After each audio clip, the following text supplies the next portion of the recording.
Welcome to our channel. We're so glad you're here with us today. If you're new, make sure to hit that subscribe button so you won't miss out on the exciting stories we have in store for you. We'd love to hear from you. Let us know where you're watching from in the comments below. Whether you're tuning in from across the globe or just around the corner, we're all part of this amazing community. So, sit back, relax, and get ready for today's story. And don't forget, join us tomorrow for another special tale. The Queen's Guard denied first class. What happened next will shock you. Sergeant William Reynolds, a 34-year-old member of the Queen's Guard, walked with steady precision across Heathrow Airport's main terminal. His polished black boots clicked against the gleaming floor. The scarlet tunic and navy trousers of his ceremonial uniform starkly contrasting with the casual attire of the travelers rushing past.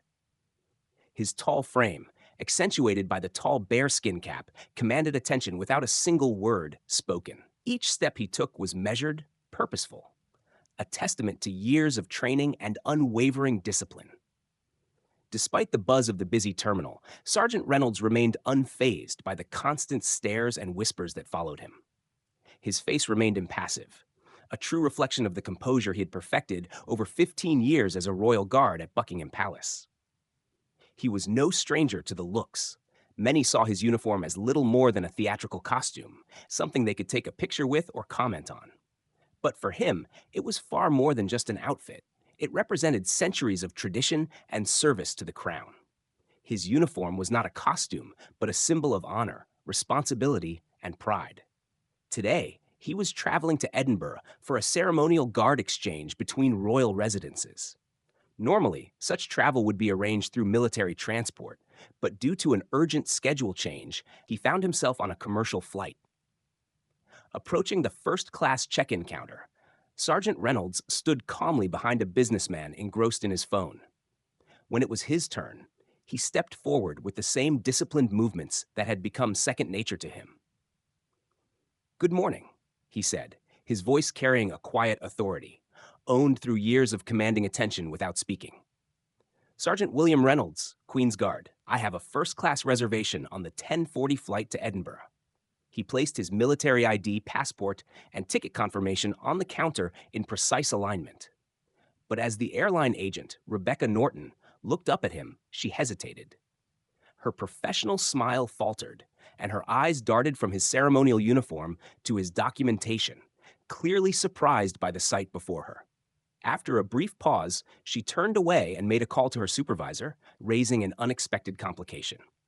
Sergeant Reynolds, unmoved, stood at attention, patiently awaiting what would unfold. Sergeant William Reynolds, still standing at the counter with his documents neatly laid before him, could feel the tension rise in the air.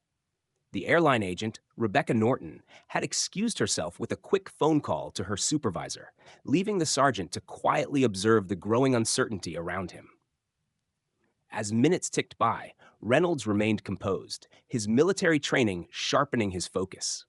The hustle and bustle of the airport seemed distant, his gaze unwavering, as he stood at attention, his posture flawless despite the whispers of passengers, and the occasional gaze directed his way. Soon, a man in a tailored suit approached, his eyes scanning Reynolds with a mixture of skepticism and suspicion. It was Mark Coleman, the supervising manager for the check-in area. He glanced at the uniform, then at the documents, clearly surprised by the sight of a royal guard standing before him. Without a hint of hesitation, Reynolds introduced himself once more, his voice steady and calm. "Sergeant William Reynolds, Queen's Guard. I'm traveling on official duty with a first-class reservation for the 10:40 flight to Edinburgh." Coleman didn't seem to acknowledge the formality or the respect that the uniform demanded. Instead, he frowned and asked, "May I ask the purpose of your attire, Sergeant?" Reynolds explained his mission, his tone remaining neutral, yet with a quiet authority that could not be mistaken. He was accustomed to such questions, having dealt with similar challenges throughout his career. "I'm on official duty, traveling between royal residences," he stated, his documents in hand. The schedule change necessitated booking a commercial flight. Coleman's response, however, was anything but respectful. He raised an eyebrow and said, "This is highly irregular. We don't usually see military personnel in ceremonial dress on commercial flights." The words hung in the air, heavy with doubt. Reynolds felt a slight shift in his posture, but his face remained impassive. This wasn't the first time his uniform had raised questions in non military settings, but today, the skepticism felt different, more personal. As Coleman muttered to himself, Reynolds noticed a shift in the manager's demeanor. He seemed to be considering something, perhaps weighing his options. The unsettling feeling that something more was at play began to settle over the sergeant. Without warning, Coleman turned to the airline staff and gave a command that sent chills down Reynolds' spine. Call security. We need to verify this. The moment the words left his mouth, Reynolds knew this wasn't just about a simple misunderstanding. This was turning into something far bigger. The tension in the terminal thickened as the scene began to draw more eyes, passengers now taking notice of the unfolding situation. As the tension in the terminal reached its peak, Sergeant William Reynolds stood motionless, his eyes fixed straight ahead. Security had been called. Within moments, two officers, Daniels and Matthews, approached the counter, their presence adding to the growing unease in the crowded airport. Officer Daniels, a man with a sharp posture and a look of professionalism, glanced at Reynolds before turning to the manager. "Sir," Daniels said, addressing Coleman, "we've been asked to verify his identification." Reynolds knew this was not a drill. He'd stood in more tense situations than most people could imagine, but this was something different.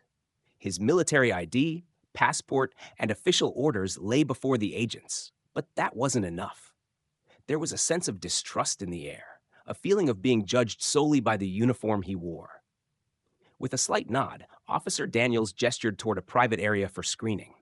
"Please follow me, Sergeant," he said, though there was an apologetic undertone to his voice, an unspoken recognition of how unjust the situation had become. The moment Reynolds stepped away from the counter, he could feel the weight of everyone's eyes on him. The whispers had stopped, but the tension in the air was palpable. The murmurs grew louder, a blend of confusion and judgment as Reynolds walked toward the makeshift screening area. He had been questioned and detained before, but this felt different. The air was thick with scrutiny. Every move he made was being watched by a crowd now gathered around. Once inside the private screening area, Officer Daniels began checking Reynolds' documents with exaggerated precision. Reynolds stood straight, still as ever, his gaze unwavering. But internally, a small fire of frustration began to build. This wasn't a random security check. This felt like an interrogation. It felt like his honor was being tested in the most public of ways. But he would not break. A few minutes passed before Officer Matthews looked over at Daniels and muttered under his breath, "This is ridiculous." It wasn't a whisper meant for Reynolds, but he caught the words nonetheless. Matthews' frustration was evident. "My brother served." As Sergeant William Reynolds walked back toward the check-in counter, the weight of the past few minutes hung heavily in the air. Despite the officer's apology, the tension wasn't over. He could still feel the eyes of the surrounding passengers on him, their curious glances mixed with judgment. The embarrassment he'd endured seemed to linger like a cloud, but Reynolds remained composed, the hallmark of his training. He had spent years standing still in the face of chaos, but this was something different. His uniform, his pride, had been questioned in public, and it stung more than he cared to admit. Back at the counter, Mark Coleman, the terminal manager, was reviewing Reynolds' ticket again, his eyes scanning the document with an air of suspicion. As Coleman peered down at the papers, he muttered almost to himself, "How exactly did you acquire this first-class ticket, Sergeant? Military personnel don't usually travel in such luxury." His tone was laced with doubt, and it was clear that his skepticism wasn't just about the ticket. It was about Reynolds, about his uniform, and perhaps the very institution he represented. Reynolds kept his voice calm, his tone unwavering as he replied, "As I explained before, my commanding officer arranged it. The schedule change was urgent. The Crown authorizes appropriate accommodations for its personnel when necessary." But Coleman wasn't having it. His response was sharp, dismissive. "I find it hard to believe the military regularly books first-class tickets for its guards," he sneered, his eyes narrowing. At this point, the passengers around them began to murmur, the whispers growing louder as the situation escalated. It felt as though the entire terminal had become a stage for this unwanted drama. Finally, Coleman turned back to Reynolds, the disdain clear in his voice as he said, "You can either accept economy seating or you can reschedule your flight. Your choice." Reynolds stood there for a moment, a flood of emotions rushing through him.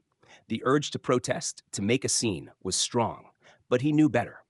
He couldn't afford to let his personal pride overshadow the duty he represented.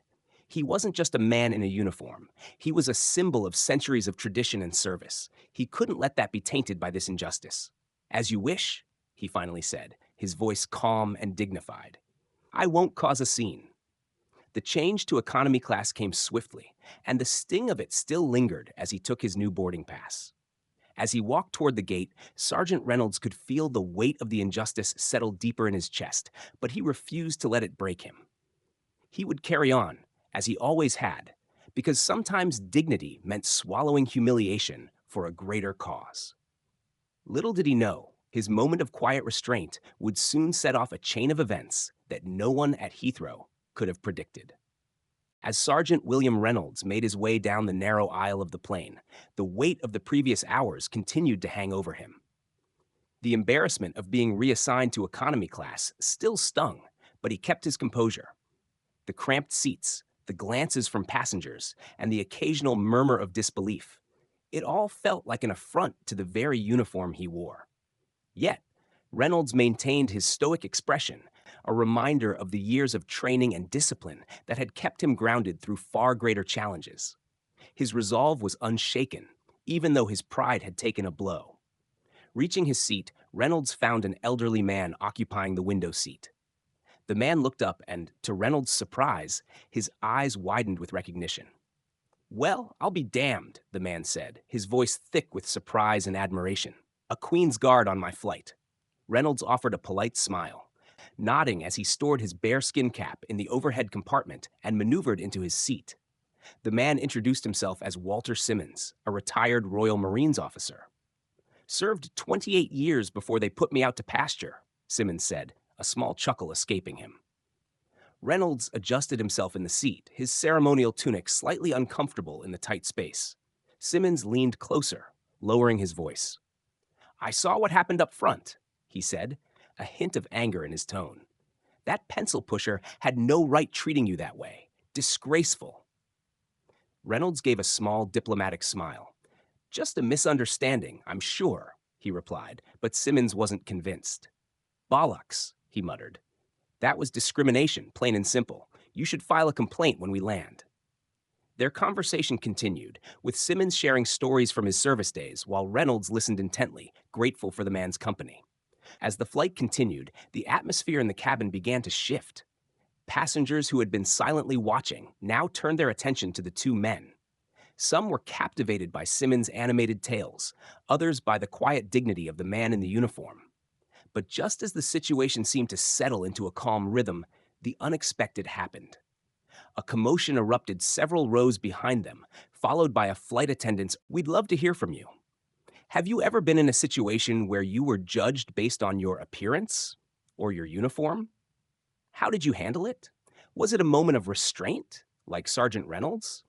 Or did you stand your ground and speak up? Share your thoughts and experiences in the comments below. We believe that every story has something to teach us, and your perspective could help others who are going through similar challenges. Whether you've experienced unfair treatment or have witnessed it firsthand, your voice matters. Also, if you enjoyed today's story, don't forget to hit that like button and share your thoughts with us. Your feedback helps us bring you more stories like this one. If you're new here, make sure to subscribe to our channel so you don't miss out on future stories that inspire, challenge, and entertain. Stay tuned for tomorrow's video, where we'll dive into another incredible tale. We want to know what you think, so drop a comment and let's get the conversation started. Thanks for being part of our amazing community.